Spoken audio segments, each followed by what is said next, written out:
Nakakatuwa, ano? Ang laki rin ang naitulong ni Meta sa kapaligiran natin. Lalo na tuwing umaga, wala ka na halos makita ang mga chismosa na nakatumpok dyan sa labas ng bahay niyo.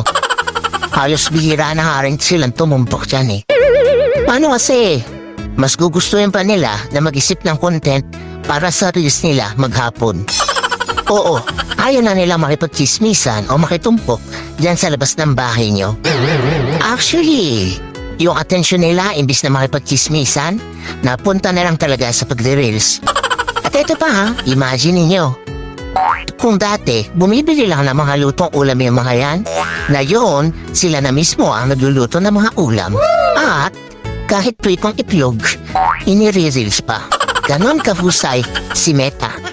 At ito ang pinakamalupit. Kung yung dati yung asawa mo tinatalahan ka sa tuwing uuwi ka, ngayon, hindi mo na makausap.